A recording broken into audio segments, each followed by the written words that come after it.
Hi viewers, welcome to our channel. ప్రస్తుతం మనతో పాటు దాము బాలాజీ గారు సీనియర్ జర్నలిస్ట్ ఉన్నారు. వారితో ఒకసారి మాట్లాడదాం. సార్ నమస్కారం సార్. నమస్తే. Sir, lady Aghori alias Srinivas already అతను మేల్ నుంచి ఫీమేల్ కి సర్జరీ చేసుకొని అతను జెండర్ ని మొత్తం కూడా మార్చేసుకున్నారు కదా. ఇప్పుడు మళ్ళీ మేల్ గా మారడానికి సర్జరీ చేయించుకోబోతున్నాడు అంటూ కూడా వార్త అయితే వైరల్ అవుతుంది. మరి నిజంగా ఈ విధంగా అంటే ఫీమేల్ బాడీ నుంచి మేల్ బాడీలోకి మార్చుకోవచ్చా? ఇది సర్జరీ పాసిబుల్ అవుతుందా? గతంలో ఎవరన్నా ఈ విధంగా చేసుకున్న వాళ్ళు ఉన్నారా sir? Aghori Srinivas alias lady Aghori ఇప్పుడు ఒక సంచలనమైన ఒక నిర్ణయం తీసుకున్నట్టు జైలు నుంచి బయటికి న్యూస్ వచ్చింది. అదేంటంటే తను మళ్ళీ మగవాడిగా మారిపోవాలని, దానికోసం సర్జరీ చేసుకోవాలని ఒక ప్లాన్ చేసుకున్నట్టు తెలిసింది. దానికి సంబంధించి జైల్లో ఒక రాజకీయ నాయకుడితో కూడా ములాఖత్ జరిగింది. రాజకీయ నాయకుడు త్వరగా ఇతనికి బెయిల్ తీసుకొని బయటికి తీసుకొచ్చి ఇతన్ని మళ్ళీ మగవాడిగా మార్చేసేదానికి ఆ రాజకీయ నాయకుడు హెల్ప్ తీసుకోబోతున్నారని కూడా వార్త వైరల్ అవుతుంది. ఎందుకంటే ఈ ట్రాన్స్జెండర్గా ఉండడం వల్ల ట్రాన్స్జెండర్ల వైపు నుంచి కేసులు పెట్టడం అవన్నీ ఒక పక్క జరుగుతుంటే, రెండోది పెళ్లి చేసుకున్నాడు కాబట్టి ఆ అమ్మాయి తనతో బిడ్డలుగానాలని గట్టిగా పట్టుబడుతుంది. తను మగవాడిగా మారిపోమని అమ్మాయి అడుగుతుంది, నా కోసం నువ్వు మగవాడికి మారిపో అని చెప్తుంది. సో అందుకని ఈ అఘోరి మళ్ళీ మగవాడిగా మారిపోవాలని ట్రై చేస్తున్నారు, నిర్ణయం తీసుకున్నారు అనేది మనకు తెలుస్తుంది. సో ఇప్పుడు అందరికి డౌట్ ఏంటంటే, అసలు ఇది సాధ్యమా? అసలు ఈ సర్జరీస్ ఏంటి? మగ ఆడగా మారిపోవడం ఏంటి? మళ్ళీ ఆడ మగగా ఎలా మారుతారు? వాళ్ళ అవయాలు ఎలా మళ్ళీ చేస్తారు? ఇప్పుడు ఆల్రెడీ అతనికి మగ అవయవం అనేది, అంగం అనేది లేదు, కట్ చేసి ఒక హోల్ పెట్టారు, సర్జరీ చేశారు. మళ్ళీ ఇప్పుడు అక్కడ మేల్ ఆర్గాన్ని, మగ అంగాన్ని పెట్టగలుగుతారా? అసలు ఇది సాధ్యమా సర్జరీ పరంగా? ఒకవేళ పెట్టినా అది పెనిట్రేటివ్ సెక్స్ అంటారు, అంటే సంభోగానికి సూట్ అవుతుందా? బిడ్డలకు అనొచ్చా? అంటే వీర్యం అదంతా బయటకు వస్తుందా? ఇది ఎట్లా సాధ్యము అనేది చాలామందికి ఉన్న డౌట్.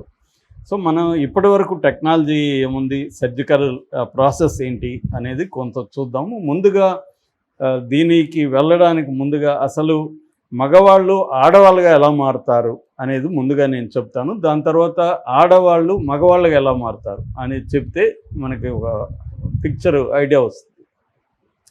ఫస్ట్ ఏంటంటే జెండర్ వేరు, సెక్సువల్ ఓరియంటేషన్ అంటారు. ఈ రెండు వేరు. జెండర్ అంటే బై బర్త్ మగవాడిగా పుట్టడం, అమ్మాయిగా పుట్టడం, ఈ రెండు జెండర్స్ ప్రధానంగా ఉంటాయి. సెక్సువల్ ఓరియంటేషన్ రకరకాలుగా ఉంటుంది. నేను మగవాడికి పుట్టినా నాకు అబ్బాయిల మీదనే ప్రేమ ఉండొచ్చు, అమ్మాయిల మీద ప్రేమ లేకపోవచ్చు, అబ్బాయిల పట్లే సెక్సువల్ అట్రాక్షన్ కలగవచ్చు. అప్పుడు నా సెక్సువల్ ఓరియంటేషన్, నేను గే అనేది నా sexual orientation. Maybe I'm a man by gender definition, but sexual orientation అది లేదు. నేను బైసెక్సువల్ అంటే అమ్మాయిలు అబ్బాయిలు ఇద్దరు ఇష్టం. లేదు, నేను అసెక్సువల్ కావచ్చు, పాన్ సెక్సువల్ కావచ్చు, రకరకాల పేర్లు ఉన్నాయి. అంత కన్ఫ్యూజన్ అనుకోవద్దు, బేసిక్ ఇది. సో దీంట్లో ఇప్పుడు ట్రాన్స్ జెండర్స్ అంటారు వాళ్ళని. ఇందులో ప్రధానంగా కూడా రెండు రకాలుగా చెప్పచ్చు. ట్రాన్స్ ఉమెన్, ట్రాన్స్ మెన్. అంటే మగవాడిగా పుట్టి మైండ్ అంతా అమ్మాయి మైండ్గా ఉండి ఈ మగ బాడీని సహించలేక తాను అమ్మాయిగా మారిపోవాలని అనుకోవడాన్ని ట్రాన్స్ ఉమెన్ అంటారు. అలా మారిపోతే రివర్స్లో అమ్మాయిగా ఉండి పుట్టి అమ్మాయి బాడీ ఉండి అమ్మాయి బాడీ ఇష్టం లేకుండా అబ్బాయిగా మారిపోవడాన్ని ట్రాన్స్ మ్యాన్ అంటారు.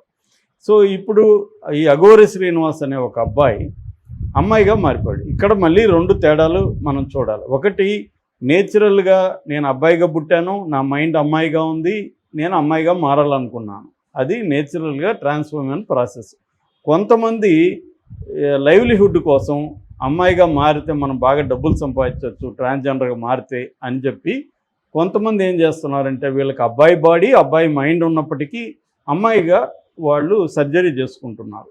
ఇతను కూడా అఘోరి శ్రీనివాస్ కూడా ఇదే కేటగిరీ. అతను నిజంగా అమ్మాయి మైండ్ లేదు, అతనికి అబ్బాయి మైండే ఉంది. అందుకని అమ్మాయిని లవ్ చేస్తున్నాడు, పెళ్ళిళ్ళు చేసుకుంటున్నాడు. ఇప్పటికి 2 పెళ్ళిళ్ళని మనకు తెలిసి చేసుకున్నాడు. అతనికి అమ్మాయి మైండ్ ఉంటే అబ్బాయిని లైక్ చేసేవాడు, అబ్బాయిని లైక్ చేయట్లే, అమ్మాయిలనే లైక్ చేస్తున్నాడు. కాబట్టి అతను నిజంగా ట్రాన్స్ ఉమెన్ కాదు. అందుకని ట్రాన్స్ ఉమెన్ కూడా అతను ఫ్రాడ్, అతను కావాలనే చేసుకున్నాడని చెప్తున్నారు. అది వాస్తవమే మనకి. ఎందుకంటే అతనికి గడ్డం కానీ అవన్నీ వస్తున్నాయి. ఫిమేల్ బాడీ లేదు అతనికి, మేల్ బాడీ చాలా స్ట్రాంగ్గా మేల్ బాడీ ఉంది. తర్వాత బ్రెస్ట్ ఎవాల్వ్ కాలేదు, అతని వాయిస్ ఫెమినైజ్డ్ వాయిస్ కాలేదు. సో ఒక అంగం మాత్రమే కట్ చేసి చిన్న హోల్ పెట్టారు, అంత తప్ప అతనికి ఫిమేల్గా కంప్లీట్గా అతను ట్రాన్స్ఫార్మ్ కాలేదు. కాబట్టి ఇప్పుడు అతను మేల్గా నేను మిగతా లక్షణాలన్నీ మేలు, నాకు ఒక అంగం మాత్రమే లేదు, అంగం నేను పెట్టుకుంటే నేను మేలైపోతాను కదా అనేది అతను ఆలోచిస్తున్నాడు. అది సాధ్యమా కాదనేది మనం ఇప్పుడు నేను చెప్తాను. సో ఇప్పుడు ఒక అబ్బాయి అమ్మాయిగా మారే ప్రొసీజర్ ఎలా ఉంటుంది అనేది చూస్తే దీంట్లో ప్రధానంగా కొన్ని ప్రాసెస్లు ఉంటాయి. ఒకటి వెజైనోప్లాస్టీ అంటారు. వెజైనోప్లాస్టీ అంటే పెనైల్ ఇన్వర్షన్ అంటారు. అంటే పెనిస్ అంగం మగ అంగం ఉంటుంది కదా, దాన్ని కట్ చేసి దాంట్లో ఒక హోల్ లాంటిది క్రియేట్ చేసి దానికి సంబంధించి ఓల్వోప్లాస్టీ అంటారు. ఓల్వోప్లాస్టీ అంటే ఎక్స్టర్నల్ ఫిమేల్ జెనిషియల్స్ని, వెజైనల్ కెనాల్ ఉండదు దీంట్లో, కానీ షేప్ అదంతా వెజైనల్ లాగా క్రియేట్ చేస్తారు. దాన్ని ఓల్వోప్లాస్టీ అంటారు. వెజైనోప్లాస్టీ అండ్ ఓల్వోప్లాస్టీ రెండు చేస్తారు. అట్లాగే బ్రెస్ట్ క్రియేట్ చేస్తారు. బ్రెస్ట్ క్రియేట్ చేయడానికి అంటే ట్రాచియల్ షేవ్ అంటారు దాన్ని, అది క్రియేట్ చేసి ఆర్టిఫిషియల్గా బ్రెస్ట్ క్రియేట్ చేస్తారు. దాని తర్వాత ఆర్కిఎక్టమీ అంటారు. ఆర్కిఎక్టమీ అంటే టెస్టికల్స్ని రిమూవ్ చేసేస్తారు. టెస్టికల్స్ని టెస్టోజెరాన్ లివర్ లేకుండా చేస్తారు, అవి ఉత్పత్తి కాకుండా ఆపేస్తారు. దీని తర్వాత ఫేషియల్ ఫెమినైజేషన్ అంటారు. ఫేషియల్లో మన జా లైను, తర్వాత నోసు, ఇవన్నీ కూడా ఆల్టర్ చేస్తారు, మారుస్తారు. ఫెమినైన్ విధంగా దాన్ని షేపు అంతా కూడా చేంజ్ చేస్తారు. దీని కాకుండా హార్మోనల్ థెరపీ ఉంటుంది. బాడీలో మేల్ హార్మోన్స్ని తగ్గించేసి ఫిమేల్ హార్మోన్స్ ఉత్పత్తి పెంచే విధంగా చేస్తారు. అట్లాగే వాయిస్ థెరపీలో కూడా వీళ్ళు ఏం చేస్తారంటే ఆడమ్స్ యాపిల్ అంటారు, దాన్ని తీసేస్తారు, రిమూవ్ చేసి మేల్ వాయిస్ నుంచి ఫిమేల్ వాయిస్గా కన్వర్ట్ అయిపోతుంది. సో ఇది మొత్తం ప్రాసెస్ అన్నమాట. సో ఈ ప్రాసెస్ చేసి దీన్ని ఏమంటారంటే జెండర్ అఫర్మేషన్ లేదా జెండర్ కన్ఫర్మేషన్ లేదా జెండర్ రీఅసైన్మెంట్ సర్జరీ అంటారు. దీన్ని సెక్సువల్ ట్రాన్స్మిట్ సర్జరీ అని కూడా పిలుస్తున్నారు. ఇది మన దేశంలో చాలా రాష్ట్రాల్లో ఉన్నాయి. ముఖ్యంగా దీంట్లో ఎక్స్పర్టైజ్ వచ్చి ఫోర్టిస్, ఢిల్లీలో ఉండే ఫోర్టిస్ హాస్పిటల్, తర్వాత సూరత్లో అమిత్ అనే ఒక హాస్పిటల్ ఉంది, అట్లాగే మ్యాక్స్ హెల్త్ కేర్ ఢిల్లీలో ఉంది. ఇవి వెరీ పాపులర్. ఇప్పుడు నేను చెప్పిన ప్రొసీజర్కి అంతా కూడా దాదాపు 20 లక్షల వరకు ఇండియాలో ఖర్చు అయ్యే అవకాశం ఉంది. దీనికి టైం కూడా 6 నెలల నుంచి 1 year, 1.5 year, 2 years కూడా పడుతుంది. ఎందుకంటే మన బాడీ హెల్త్ కండిషను, మన అనాటమీ పరిస్థితి, fat distribution, nerve function, blood flow, ఇవన్నీ చూస్తారన్నమాట. సో ఇవన్నిటిని బట్టి నీకు పోస్ట్ సర్జికల్ పీరియడ్ కూడా, రికవరీ పీరియడ్ కూడా టైం తీసుకుంటుంది, 1 to 2 years. ఇది అబ్బాయిలు అమ్మాయిలుగా మారే ప్రక్రియ. అబ్బాయిలు అమ్మాయిలుగా ఎలా మారుతారు అనుకున్నప్పుడు మ్యాస్టెక్టోమీ అనే ఒక ఇది ఉంది. అదేంటంటే బ్రెస్ట్ టిష్యూస్ని, ఆల్రెడీ అమ్మాయి కాబట్టి బ్రెస్ట్ ఉంటుంది కాబట్టి దాన్ని తగ్గించేసి ఫ్లాట్ చెస్ట్గా మార్చేస్తారు, దాన్ని తీసేస్తారు. హిస్టెరెక్టమీ అని ఉంటుంది. అదేంటంటే యుటెరస్ ఓవరీస్ని తీసేస్తారు లోపల. తర్వాత మెటాయిడియోప్లాస్టీ అంటారు. అంటే వాళ్ళకి కూడా మన పురుషాంగం ఎలాగ ఉంటుందో వాళ్ళకి కూడా వెజైనాలో చిన్న క్లైటోరస్ ఉంటుంది, దాన్ని పెద్దది చేసి అదొక చిన్న పెనిస్ లాగా తయారు చేస్తారు. ఇక అసలుది వచ్చి పెల్లోప్లాస్టీ అనేది పెనిస్ని తయారు చేస్తారు. ఈ పెనిస్ని తయారు చేయడానికి మార్గం ఏంటంటే మన చేతిలో ఉండే స్కిన్ ఇక్కడ కానీ వెనక కానీ తీసుకొని దాన్ని టిష్యూస్ని తీసుకెళ్ళి అక్కడ పెనిస్ దగ్గర అతికిస్తారు. దీన్ని స్కిన్ గ్రాఫ్టింగ్ అంటారు. స్కిన్ గ్రాఫ్టింగ్ని యూజ్ చేసి ఈ స్కిన్ ఫ్లాప్స్ అంటారు, ఈ స్కిన్ ఫ్లాప్స్ని తీసుకెళ్ళి ఆ పెనిస్ లాగా తయారు చేస్తారు. ఇప్పుడు చాలామందికి డౌట్ ఏమంటే ఆ పెనిస్ ఫంక్షనల్గా ఉంటుందా, దానికి సెన్సేషన్ ఉంటుందా అంటే ఖచ్చితంగా సెన్సేషన్ ఉంటుంది. స్టాండింగ్, నిలబడి యూరిన్ పాస్ చేయొచ్చు. తర్వాత సెన్సేషను, నెర్వ్ హుకింగ్స్ ఏర్పాటు చేస్తే సెన్సేషన్ ఉంటుంది. దాని తర్వాత పెనిట్రేటివ్ సెక్స్, ఇందాక చెప్పిన సంభోగానికి పనికి వస్తుందంటే ఎరెక్టైల్ ఇంప్లాంట్స్ కూడా దాంట్లో పెడతారు. ఎరెక్టైల్ ఇంప్లాంట్స్ అయినప్పుడు అది ఎరెక్షన్ కూడా సాధ్యమవుతుంది, పెనిట్రేటివ్ సెక్స్ కూడా సాధ్యమవుతుంది. 5 నుంచి 6 అంగుళాల పొడవు, కొంత మందంగా కూడా దాన్ని చేయగలుగుతారు.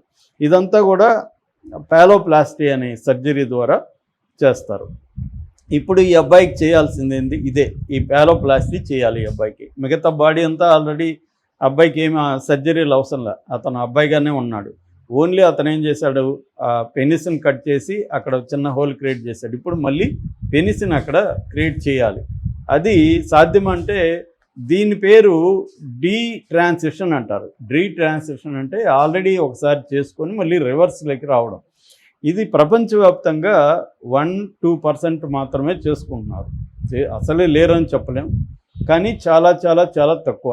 ఎందుకు చేసుకుంటారంటే ఒకసారి అబ్బాయిగా ఉండి అమ్మాయిగా మారిపోయినాక వాళ్ళు అనుకున్నట్టు జరగదు, దానివల్ల ఇబ్బందులు వస్తాయి. లేదు అబ్బాయిగా ఉంటేనే బెటర్ అనిపిస్తుంది, అప్పుడు వీళ్ళు మారిపోయిన సందర్భాల్లో ఈ పాలోప్లాస్టీ అనేది ప్రధానమైన సర్జరీ నేను చెప్పింది. సో ఇది ప్రపంచంలో చేసుకునే వాళ్ళు ఉన్నారు 1-2%. సక్సెస్ రేట్ కూడా బాగానే ఉంది. కానీ ఇది కాంప్లెక్స్ సర్జరీ, దాదాపు 3 స్టేజీలుగా ఉంటుంది. ఇది 1 by 1 3 స్టేజీలు చేయాలి. 3 స్టేజీలు కలిపి దాదాపు 1 year వరకు పడుతుంది సర్జరీ. అంటే ప్రతి సర్జరీకి మళ్ళీ గ్యాప్ తీసుకోవాలి. ఈ 3 స్టేజీల్లోకి వెళ్ళి 1 year తర్వాత మాత్రమే నీకు పెనిస్ ఇవన్నీ కూడా ఏర్పడతాయి.